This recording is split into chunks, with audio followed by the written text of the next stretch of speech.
If you are the type of entrepreneur who is creative and also very purpose driven, I think you will highly resonate with Wouter's story. He will share how he has shifted his focus from doing what everybody around him was telling him to do, which was just the classical YouTube videos, the trendy YouTube videos, to actually dive deep into his message, into his purpose. And I think one of the most valuable findings that he has shared, at least with me, is the difference between purpose and direction. So stay tuned to find out what this difference is all about, and I hope you enjoy the podcast. Attention marketers and entrepreneurs, this is Valuetising, the place where we talk about scaling brands worth promoting. If you're a mission-driven entrepreneur obsessed with creating, scaling, and exiting multi-million-dollar brands, this is for you. My name is Santiago Phoenix, and I am a business growth consultant, online marketer, and investor. I have helped more than 100 7- and 8-figure founders increase profits, claim their time back, and transform the world. Now it's your turn. Welcome to the show. Today we are here with Wouter. He is a mindset and meditation coach from the Netherlands. He creates amazing mindset movies about purpose on YouTube. And his journey is very interesting to all of us because I think he's going deep into fundamental human problems like happiness, like purpose, like how do we figure it out, what to do with everything that these crazy times that we're living in have for us. So welcome and thank you for being here. Yeah, thank you for hosting all this. And thank you for all efforts to making the show. I really appreciate it. Thank you. So yeah, my first question is, I've been following your journey for a while. I know you have done YouTube coaching and I'm sure a lot of other things. And I wonder, how did you ended up devoting yourself to mindset coaching? For me, mindset coaching is a very important topic because that's something I share in my videos as well. I suffered a lot from depression and also anxiety when I was young. And I had to figure out everything myself. Like, how do I overcome my depression? How do I overcome anxiety, perfectionism, fear of failures, many other mindsets, problems. So it landed me in being very interested in how to find your purpose, because when you are depressed, you don't think that you have a purpose, and also elevating my happiness levels and overcoming mental roadblocks. So when I learned all those things, I thought, oh, whoa, more people should know this. And I decided to help more people. And they say success is 80% mindset, 20% skill. So it is very important to just level up your mindset if you want to be successful. Totally. And I saw in one of your videos that at one point you decided to take a part-time job and commit yourself to doing YouTube videos. Yeah. Why did you make that decision? Finding your purpose is a lifelong journey, and it starts with small, simple steps. And for me, it was first, I thought quitting my job and just doing this for 7 days a week. But finding your purpose and working on purpose is a life's purpose. And it doesn't happen in a year, in 5 years, maybe not even 10 years, but it starts with small, consistent steps. So that was the moment that I decided to take a part-time job, like 3 days in the week, and the other 4 days working on my YouTube channel to have some distraction with my job, have an income, because otherwise I tried it before, working 7 days a week on my channel, but when you don't have an income, it's very frustrating and overwhelming because you think, it has to work, and you are in the mindset of getting from YouTube instead of giving from YouTube. And that's the biggest mistake that people make when they start their online brand. Something I made like 100 times last year. It was only getting instead of giving. And now I changed my channel. I had an old channel with 1,000 subscribers. Not that big at all, but it was in the mindset of taking from YouTube instead of giving. And doing this, starting something for yourself, is all about giving in the first 5 years. Yeah, I think I can relate a lot to that because I have tried YouTube a lot of times, and every time I have failed. It has mostly been because of internal struggles. Like external things are easy, like you can understand how this SEO works. But for me, it has always been the struggle of like, who am I talking to? What is my message? And I get Mm. so caught up in that it's too much resistance. Have you faced something like this? Yeah, yesterday I was so anxious starting to film because I struggle a lot with perfectionism and fear of failure. And I was thinking, oh no, the entire world is going to see this. And if I don't perform, the video doesn't perform well. So the pressure was so high that I just got anxious, and it was a very uncomfortable situation. But then I reminded myself and said to myself, no, I'm making this for myself. 40 years from now, I look back at my life and see what I was thinking, what I was feeling, what I was doing. So I think it is very important to just make it for yourself first. Not thinking, oh, I'm going to make this video because it performs well, or this will do well, maybe this will go viral. No, you do it for yourself. What do you like to make? What do you want to say? How do you like your own content? And that's very important. But also I have a lot of resistance. On a scale from 0 to 10, maybe a 9 Really? doing it. That's Yeah. good insider fact to know, because we see you Yeah. and we think you don't. But when you are in the flow, then the resistance drops. So if you plan to start a YouTube channel, of course you feel resistance. It feels like the entire world is going to see you. But when you are in the zone, when you just press record, then resistance goes away because you are fine. It's just your ego screaming, oh, Santiago, don't do this because everyone will criticize you. Who are you to make YouTube videos? But then that will just go away. And I also saw that you are a little bit shy on the camera, or introverted. Oh yeah, introverted. Yeah, it's not shy, but I am introverted. I just like spending time with myself. Not 7 days a week, 24/7, but sometimes just being with myself, putting my headphones on and letting things flow. And with my old YouTube channel, it was more from my head, like what does the world want to see from me? But now it is more from my heart. So I listen to classical music to get in that high vibrational state. That's a little bit spirituality, but then things flow and they are really from your core. And then you tap into the gifts that are within you. If you can market them and present them in something like writing, a podcast, or a video, then you are making a change. Yeah, totally. That's very important. Like you need to figure out what works for yourself. And this is my next question, which is one of your videos, I think it's called "This exercise will help you find purpose in life" or something like that. And you talk about going into your fears. So how do you distinguish when it's a fear that is a healthy fear from something that might be a purpose thing? All fear is related to the fear of death. So the only fear that really exists is the fear of death, and also the fear of rejection. Those are the two primal fears. So all the other fears are just, they come from the ego. And when you look at those fears, then you really know what you like and where your greatness lies, because they say your greatness lies on the other side of fear. So when you tap into your fears, you know what you might, what your heart maybe likes, what it wants.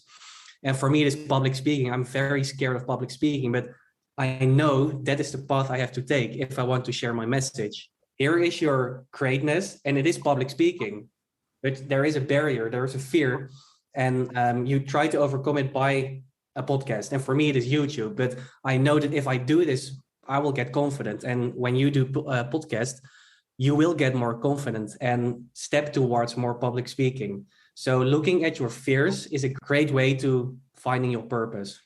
So it's a stepping stone. Also for you, the podcasting is a stepping stone to maybe even one day public speaking. And it is scary, but that's what your heart wants. Always on the other side of fear lies your greatness. And I'm sure the people we admire the most, like in history, but also in life, are those who go over their fears, right? Yeah. And anyone can do it. Everyone can do it. I know that those are the small things that bring you closer to your greatness. And the same with jealousy. Oh, yeah. Jealousy is the other side. Yeah. So yeah, you can look at your fears if you want to find your purpose. So fear is the number one. Then the second thing is jealousy. When you are jealous of someone, you really want their lifestyle or what they do or their body shape, but you think you cannot have it yourself. So your heart wants it, but your mind thinks, oh no, that's nothing for you, you cannot achieve it. But a combination of fear and jealousy, if you look at those and take the time to write down your fears and your things you're jealous of, then you can find direction in life. And I think it's popular because we don't want to admit that we are jealous of things, right? Yeah. When I can relate this to myself, I'm scared of public speaking. For example, I just keep it simple for now. And I'm jealous of people who can travel the world and work location independent. So YouTube is like public speaking.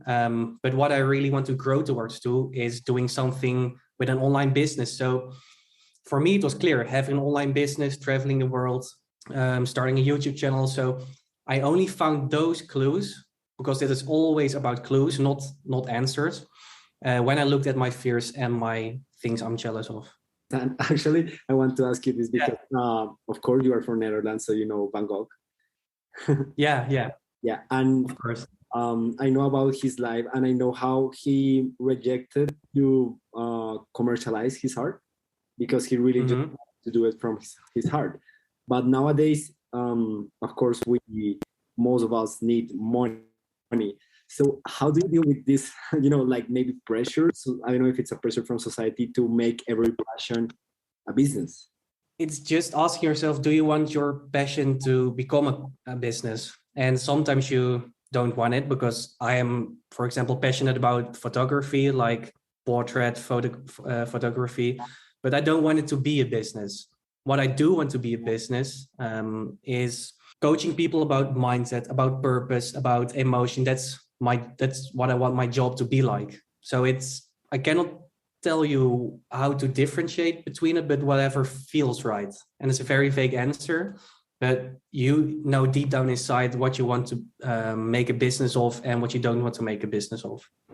If you are enjoying the show, there might be a great entrepreneur in you.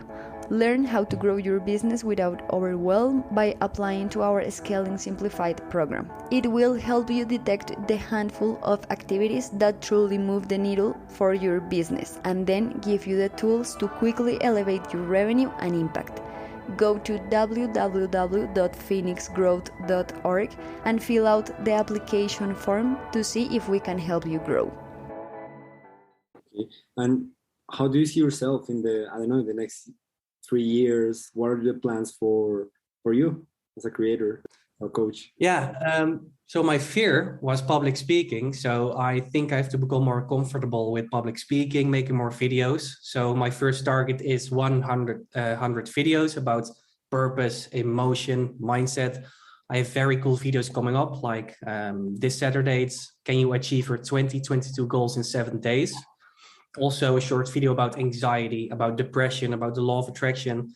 So I'm very busy doing those things and making those videos. And on the other side, just leveling up more with coaching, just my coaching business, making courses, maybe about vision boards, for example, because they are very powerful. So it's a combination of making videos and also starting and growing my online business. And you actually have already a course called Happiness Mastery. How did the idea to that, and what came about, and what was the reaction that you received from people?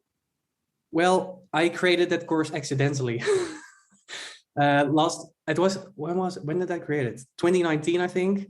So then I didn't have a YouTube channel, and I was thinking, I should create a course because I went from depression and anxiety to more happiness. So I have to teach this to more people. And then 1 year later, I started the YouTube channel. So I actually forgot about the course, but it was still bringing in some new students. And I started the course, started a YouTube channel a few months later, but then pivoted into so many different niches because I had the shiny object syndrome. Like, oh, this is working on YouTube. Oh, no, this is not working on YouTube. And I was pivoting all the time until I was a YouTube coach. And it's very strange because I had only 1,000 subscribers. But then a month ago, everything just collapsed in my mind because I wasn't following my heart. And in the end, I came back at ground zero, point zero, and I became more focused on mindset and anxiety and depression and overcoming those things. So what I want to say is I started with the course, Then I had a very big, a lot of pivoting. And then I came back to the same point. So always listen to your heart, because it will always win, no matter what. Yeah, we are so stubborn, right? Yeah. And your mind takes the control of your life, but it doesn't win. Your heart is so much stronger. They say 5,000 times stronger than your mind. So the heart will always win. So listen to your heart, even though it feels uncomfortable. On that transition where you stop making YouTube videos for your old channel, what really helped you to gain focus and direction again? It was very uncomfortable because I was working on the channel for 1 to 2 years, and I thought, oh no, I have to give up on this channel. And why did I decide to do so? Because I had a lot of anxiety just the last months, and I didn't enjoy making videos, and I became unhappy, a little depressed. And I said, I don't want to live like this anymore. I don't want to feel the pressure of making videos and doing something I don't like. So I meditated and I thought, okay, what do I really want my life to be like? And it was making videos in Indonesia, for example, like those beautiful shots and talking about mindset and emotion and purpose. I always wanted to make those videos. And then I said, okay, I have to stop the old channel. It's so boring. And I have to start a new channel with more relatable topics like emotion and handling rejection, because more people can relate to that. And if you can present it in a beautiful way with a lot of storytelling, that can grow my channel. I know for a fact you are not the only one struggling with this topic. So on the same line, if there is a person who is in that place where maybe he's doing something, he thought this was his thing, passion, and he's slowly finding out that this is not his thing, what would be your 3 either tips or habits that you would recommend to that person? What I would say is don't overrush things. Take it slowly, because what I did was just immediately creating a new channel. But it's okay to just do 4 weeks of nothing and be completely silent in your mind and let things come up, because in the stillness lies the inspiration. Because if you rush all the time and think about the future 95% of the time, there is no time in the present moment and no energy in the present moment. So what I would do is just sit for 4 weeks in total silence and let things come up, and also do the exercise, the 2-minute exercise. Look at your fears, look at what you're jealous of, because that is the direction of your life. And take this exercise extremely serious, because it helped me finding my purpose. So when I stopped the old channel, I did this exercise, and then just things snapped and I knew what I had to do. Very simple, but very powerful. Yeah, and I have to agree, because like I said, I once had a YouTube channel. It was in Spanish. I was so passionate about it, but at one point I couldn't do it anymore. It's almost been 1 year now from that. Yeah, because we have this anxiety, or we have to be doing something, but as you said, sometimes the solution is just silence, right? Yeah, sometimes you feel a lot of pressure when you start a YouTube channel. And for me, it was as well, because as I said in the beginning of this episode, I wanted to take from YouTube. And if you don't get from YouTube, you get frustrated. And I was frustrated. But everything you create online has an energy. If you do it because you want to get something, it will vibrate very low. And the power of, for example, this episode or my video is very low if you do it. But if you do it because you like doing it, like if you are very passionate about doing podcast episodes, and I'm very passionate about making videos, then it is at a whole new level. And then the impact increases dramatically, because you like doing this process. So you like the journey. And when you like the journey and doing this because it is an end in itself, then you just win. And whatever happens, it's just fine. Yeah. Have you ever considered being a mindset coach for YouTubers? Yeah, I think that's a very good niche. Because many of them are depressed, anxious, and yeah, I heard an interview by Casey. Yeah, super famous, and he was talking about how YouTube has never happened to humanity before. Like, you are the creator of the scripts, you have to shoot the videos, you have to arrange the audio, you have to. It's like so many responsibilities on a single person that used to be part of a team, right? Yeah, you have to do everything yourself. And for me, focusing on the video itself is 99% of all the priority. People think you have to focus on YouTube tags and the description and all the titles. And what I do is I just come up with a title that people want to click on. First, I did keyword research, like I was looking for specific keywords with search volume and competition. But now I just make a title that people want to click on. Like the last video is, what was it? Why you are not happy and how to solve it. Then it's very clickable. That's the only thing I do. Then I make the description and the rest of the energy goes to the video, making it a very binge-worthy video. Then I looked at channels that like Mr. Beast, who is the biggest YouTuber on the planet. No, he's not the biggest YouTuber, one of the biggest YouTubers on the planet. And he said, the only thing that YouTube cares about is if people click and watch more. People click when the title resonates, not if you have the right keywords. You have to make content like podcasts or videos or whatever you make online. It has to be made for humans, not algorithms, because algorithms follow humans. The algorithm is a human. So when you say, I'm going to make this for the algorithm because the algorithm likes it, change the word algorithm by people, because it's all about people online. Please listen to that. It's so important. Yeah. If not, we become slaves to the algorithm. Yeah. It's very important to change the words, like I said, from algorithm to humans every time you say the word algorithm. Okay, Wouter. So just to finish up, if you could make everyone on this earth do one thing that you think would make us all happier, what would that thing be? And it can be either habit or a belief or anything else you can think of. What I would do is becoming aware of what's going on inside of your mind. And when you are aware, you can change your inner world. So your mind, they say your mind only responds to two things: the pictures you make in your head and the words you tell yourself. That's how your mind responds. So when you are aware, try to see what pictures are in your head. Do you visualize success or negativity and despair or depression or anxiety? What do you say to yourself? Are it constructive things or destructive things? And when you change those, then everything changes and your entire life changes to something better.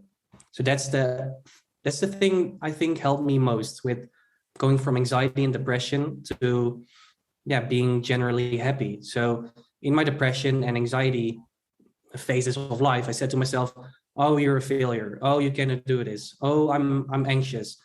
I changed the words and the pictures and I visualized success, starting a channel, also saying different things to myself, like I can do it. It's just excitement, all those things. And then everything changes. Thank you. I hope your message continues to grow. It's definitely much. Yeah, thank you. And for you as well. If someone wants to find more about you, what you do, how can you help them? How can they do it? Yeah, you can follow my Instagram page. It's with a difficult name, at WouterManders, my Instagram, Wouter Manders. And that's the same for YouTube, but you have to follow the one with the pink background and not the orange background. It's the old channel. Yeah, we'll also share the direct link. And I think you are a great example of this podcast because it's called The Mentor's Journey, because all of us have the hero's journey, but then we have lessons that we want to share. And it seems like you're doing that. So thank you for doing that. Yeah, thank you so much for hosting this, and also good luck in the future with the future guests. I'm looking forward to it. If you enjoyed the show, hit the share button and send it over to one fellow marketer or entrepreneur. We work hard to make sure they'll thank you for it. Also, to get featured on the show, go to valuetising.com and apply to become our next guest. Until next time, keep valuetizing.